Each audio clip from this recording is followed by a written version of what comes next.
सुप्रभात विद्यार्थियों। अपन पढ़ रहे थे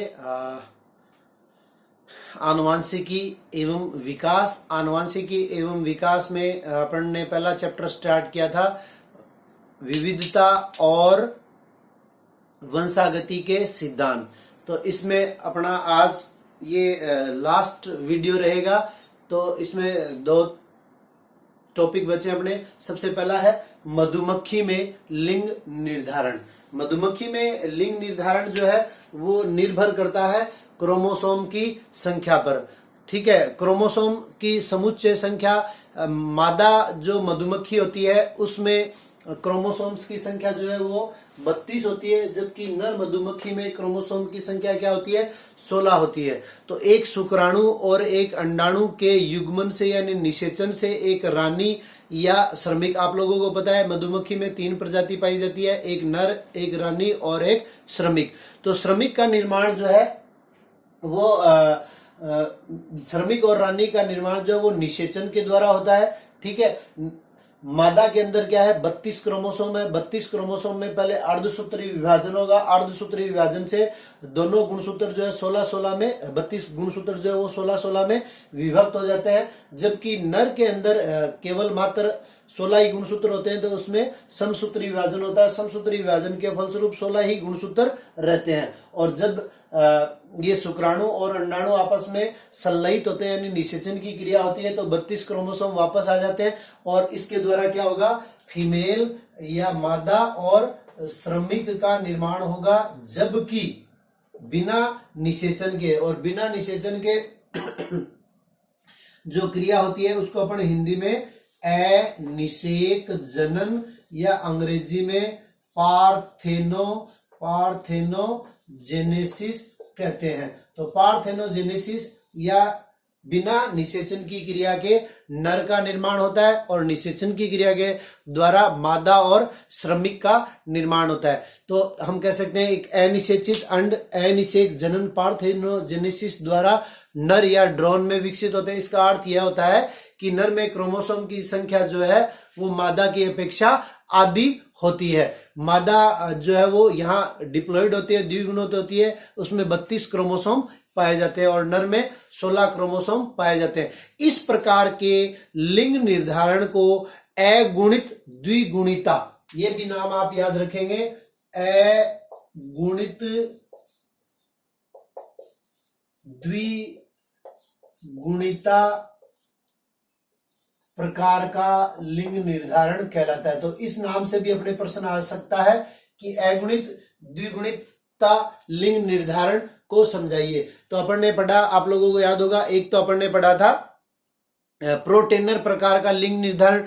प्रोटेनर प्रकार के लिंग निर्धारण में क्या होता है, एक क्रोमोसोम्स की कमी हो जाती है। ठीक है, दूसरा हमने पढ़ा था नर विषम युग्मजी यानी मनुष्य के अंदर। तीसरा अपन ने पढ़ा था मादा विषम युग्मजी यानी पक्षियों के अंतर्गत मादा जो है उसके पास ZW क्रोमोसोम होता है और नर के पास ZZ। जबकि नर विषम युग्मी में अपन ने ह्यूमन यानी मानव का उदाहरण पढ़ा था, जिसके अंतर्गत नर के पास 2 विषम युग्मी की क्रोमोसोम होते हैं X और Y, जबकि मादा के पास सिंगल X क्रोमोसोम होते हैं। 2XX यानी सेम समयुग्मजी अवस्था पाई जाती है। और 3 हो गया। और चौथा अपना जिनके पास पुरानी पुस्तक है वो ध्यान में रखें, मैंने आपको कल भी बताया था कि जब सारे अध्याय समाप्त हो जाते हैं तो उसके पश्चात ये कुछ टॉपिक्स हैं जो वो जुड़े गए हैं, जैसे कि वर्णांधता है, थैलीसीमिया है, उनका वर्णन जो है वो पाठ्य पुस्तक के अंत में कुछ टॉपिक दिए गए हैं, वहां पर दिखाया गया है। तो इस प्रकार से ये अपन ने मधुमक्खी में लिंग निर्धारण पढ़ा। तो मधुमक्खियों के अंतर्गत लिंग निर्धारण के अंतर्गत क्या होता है, समसूत्री विभाजन द्वारा शुक्राणु उत्पादित होते हैं। अतः हम कह सकते हैं कि इनके पिता नहीं होते, उनके पुत्र नर संतति नहीं हो सकती, परंतु उनके दादा होते हैं तथा पोते हो सकते हैं। इस प्रकार का लिंग निर्धारण जो है अगुणित द्विगुणिता लिंग निर्धारण कहलाता है। बहुप्रभाविता, बहुप्रभाविता क्या होती है, देखिए मेंडल ने जो कैरेक्टर लिए थे, तो मेंडल के अनुसार अगर मटर के पादप की बात करें तो उसने दो कैरेक्टर लिए थे, एक लंबा पादप और एक बोना पादप। तो इसी को अगर हम मनुष्य के अंदर स्थानांतरित करें तो मनुष्य में केवल दो ही लक्षण नहीं होते हैं। लंबाई की अगर बात करें, हाइट की अगर बात करें, ऊंचाई की अगर बात करें, तो केवल लंबा और बोना दो ही प्रकार के मनुष्य नहीं होते हैं, विभिन्न प्रकार के मनुष्य पाए जाते हैं अलग अलग लंबाई के। तो हम ये कह सकते हैं कि जो जीन उपस्थित होते हैं उस जीन के 3 या उससे अधिक जो प्रभाव प्रदर्शित होते हैं उसी को हम क्या कहते हैं, बहु प्रभाविता। और एक मैंने आपको उदाहरण बताया था, सह प्रभाविता के समय मनुष्य के अंदर जो रक्त समूह की वंशागति है, तो अगर विषम युग्मजी अवस्था में रक्त समूह मान लीजिए ए और बी है, ठीक है, ए और बी के अंदर ये स्थिति हो सकती है। इसको नियंत्रित करने वाला जीन क्या होता है, ए, यहां तो ये क्या है, प्रभावी है बी के ऊपर। लेकिन अगर दूसरा 0 है तो इसको अपन विषम युग्मजी अवस्था कहते हैं। और इस विषम युग्मजी अवस्था से केवल ए और बी रक्त समूह ही प्राप्त नहीं होते, ए भी प्राप्त हो सकता है, बी भी प्राप्त हो सकता है, ए बी भी प्राप्त हो सकता है और ओ भी प्राप्त हो सकता है। तो एक एलील के जब 3 या उससे अधिक प्रभाव प्रदर्शित होते हैं तो उसी को हम क्या कहते हैं, बहु प्रभाविता। यानी एक पर्टिकुलर जो ट्रेट है या लक्षण है वो कई लक्षण प्रदर्शित करता है, और एक लक्षण जो है एक से अधिक जीनों के द्वारा नियंत्रित होते हैं। और ये जीन जो है वो क्या होते हैं, एलील नहीं कहलाते, फिर वो नॉन एलील कहलाते हैं। कोई भी इंडिविजुअल है उसमें जितने भी जीन उपस्थित होते हैं वो समस्त जीन क्या करते हैं, अपना थोड़ा थोड़ा प्रभाव प्रदर्शित करते हैं उसके लक्षण प्ररूप में। और इस संयुक्त प्रभाव को, ये संयुक्त प्रभाव बहुत ही महत्वपूर्ण होता है। जैसे हम दूसरा उदाहरण लें, मनुष्य के अंदर त्वचा का जो रंग है, वो त्वचा का रंग बहुत सारी विविधताएं उत्पन्न करता है, अर्थात एनवायरनमेंट से भी वो प्रभावित होते हैं और दूसरा जीन के द्वारा भी प्रभावित होते हैं। तो प्रत्येक जीन क्या करता है, अपना अपना संयुक्त प्रभाव प्रदर्शित करता है। तो इस प्रकार से इनकी जो वंशागति होती है प्रत्येक जीन की, या इसको हम कह दें कि क्वांटिटेटिव इनहेरिटेंस, मात्रात्मक जो वंशागति होती है वो मात्रात्मक वंशागति क्या कहलाती है, बहु प्रभाविता कहलाती है। और यह बहु प्रभाविता जो है वो मेंडल के नियमों का अनुसरण नहीं करती। इसी प्रकार आप मवेशियों में भी बालों का रंग देख सकते हैं, और पुष्पों के अंदर भी ये आप देख सकते हैं कि बहुत सारे पुष्पों के बहुत सारे रंग जो है वो पाए जाते हैं। इसके पश्चात अपना अंतिम टॉपिक बचता है इस अध्याय का, वो है गुणसूत्रीय विकार। ठीक है, गुणसूत्रीय विकार अंतिम टॉपिक है अपना इस अध्याय का, गुणसूत्रीय विकार।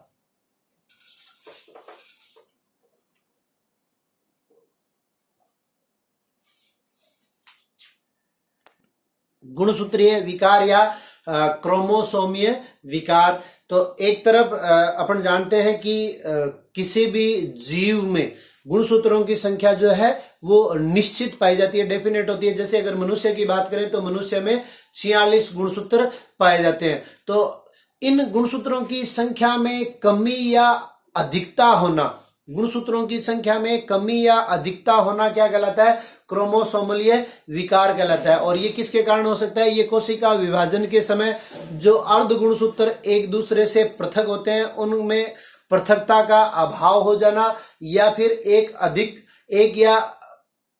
एक से अधिक गुणसूत्रों की उपस्थिति हो जाना, या एक या अधिक गुणसूत्रों की कमी हो जाना। ठीक है, ये क्या है, क्रोमोसोमलीय विकार कहलाते हैं। तो कोशिका विभाजन के समय अगर क्रोमेटिड अर्ध गुणसूत्र की अनुपस्थिति के कारण एक क्रोमोसोम की अधिकता या हानि हो जाती है तो उसे क्या कहते हैं, असुगुणिता। देखिए इस बात को आप समझिए कि गुणसूत्र, मनुष्य का उदाहरण लेके समझ लीजिए कि मनुष्य में कुल गुणसूत्र कितने होते हैं, 46 गुणसूत्र होते हैं। और इन 46 गुणसूत्रों को अपन 23 जोड़ों में विभक्त करते हैं, या 23 जोड़े गुणसूत्र पाए जाते हैं।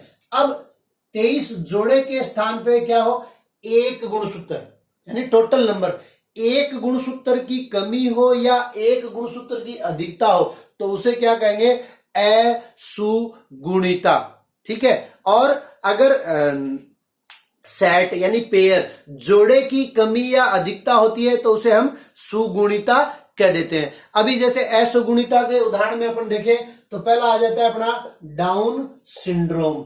डाउन सिंड्रोम, डाउन सिंड्रोम की खोज जो है लैंगडम डाउन नामक वैज्ञानिक ने की थी, तो उनके नाम के आधार पर ही इसे डाउन सिंड्रोम कहते हैं। डाउन सिंड्रोम के अंतर्गत होता क्या है कि एक जो 21वां गुणसूत्र है इसकी एक एक्स्ट्रा कॉपी बन जाती है, एक अतिरिक्त प्रति बन जाती है। तो इस प्रकार से इस आनुवंशिक विकार का कारण क्या है, 21वें नंबर, यानी मैंने आपको कल भी बताया था गुणसूत्र मैपिंग, ठीक है। गुणसूत्र मानचित्रण क्या होता है, जब हम गुणसूत्रों को उनकी साइज यानी उनके आकार के आधार पे व्यवस्थित करते हैं, तो बड़े से छोटे के क्रम में 1 2 3 4 इस प्रकार से व्यवस्थित करते हैं, तो उनको हम नंबर दे सकते हैं 1 से 46 तक। तो 21वें गुणसूत्र की एक अतिरिक्त प्रति जब किसी जीव में बन जाती है, और 21वां गुणसूत्र क्या है आप लोगों को पता है, 22 जोड़ों तक या 44 गुणसूत्रों तक जो गुणसूत्र होते हैं उनको अपन कायिक गुणसूत्र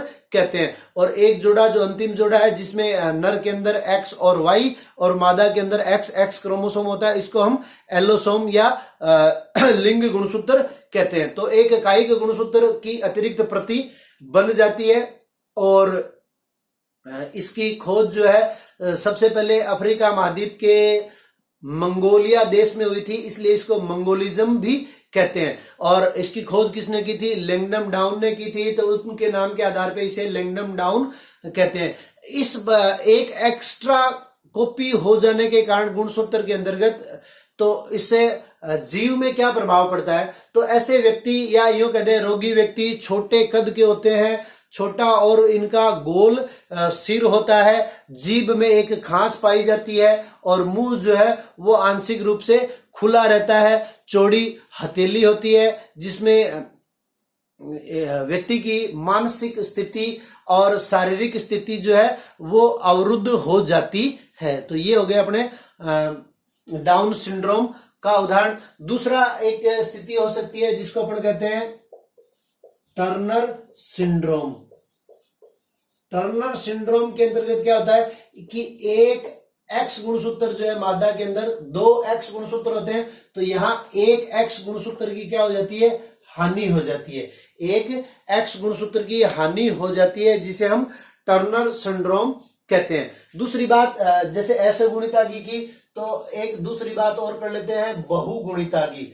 तो बहुगुणिता के अंतर्गत क्या होता है कि नंबर ऑफ क्रोमोसोम्स जो है सेट यानी पेयर की बढ़ोतरी हो जाती है, तो उसे हम क्या कहते हैं, बहुगुणिता या पॉलीप्लॉइडी। और ये सामान्यतः ये गुण जो है वो किसका है, ये पादपों का है। तो किसी भी एक जोड़े की कमी होना या वृद्धि होना सुगुणिता कहलाता है। तो हम सुगुणिता को 2 भागों में विभाजित कर सकते हैं, द्विअधिसूत्री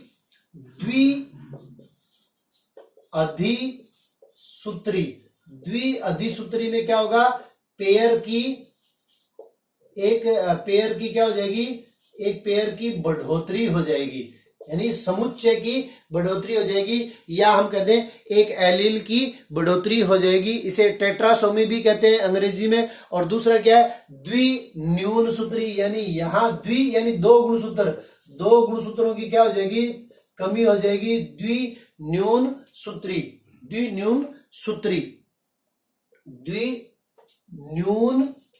सूत्री या नेलोसोमी भी इसको कहते हैं। तो यहां क्या हो जाएगा, कमी हो जाएगी गुणसूत्रों की। इस स्थिति के प्रभाव से व्यक्ति में गंभीर रोग हो जाते हैं जिन्हें क्रोमोसोमीय विकार अपन कहते हैं। और इसके अंतर्गत अपन एक उदाहरण लेते हैं जिसको कहते हैं क्लाइनफेल्टर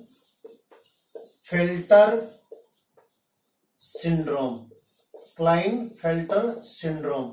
तो एक हो गया अपना डाउन सिंड्रोम, एक टर्नर सिंड्रोम और एक क्लाइनफेल्टर सिंड्रोम।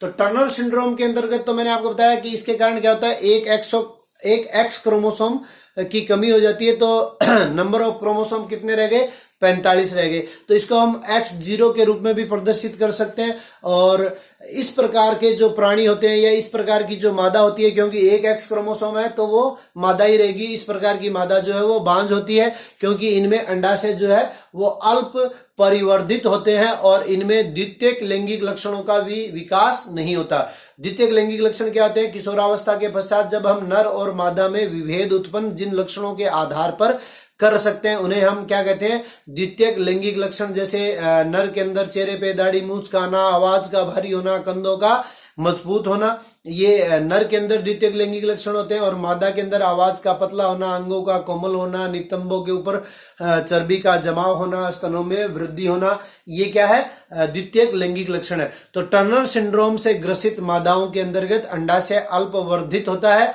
और द्वितीयक लैंगिक लक्षणों का विकास नहीं होता। उसके बाद में अपन बात करते हैं क्लाइनफेल्टर सिंड्रोम।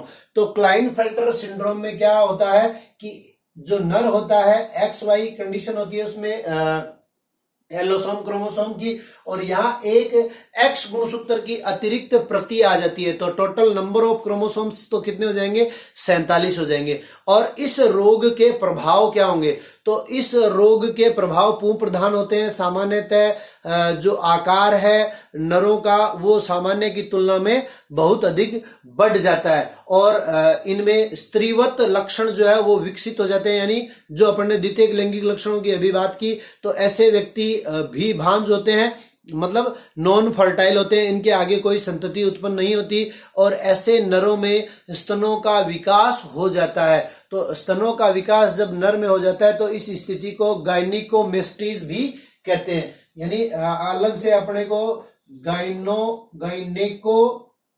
गायनेकोमेस्टीज अलग से एक प्रश्न पूछ लिया जाए कि गायनेकोमेस्टीज क्या है? तो गायनेकोमेस्टीज क्या है? नर के अंदर स्त्रियों के लक्षण विकसित हो जाना और इनका आकार जो है सामान्य से अधिक हो जाना क्या कहलाता है? गायनेकोमेस्टीज कहलाता है।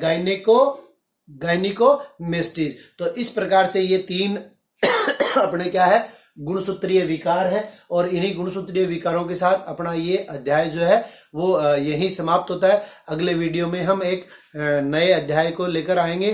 तब तक के लिए धन्यवाद।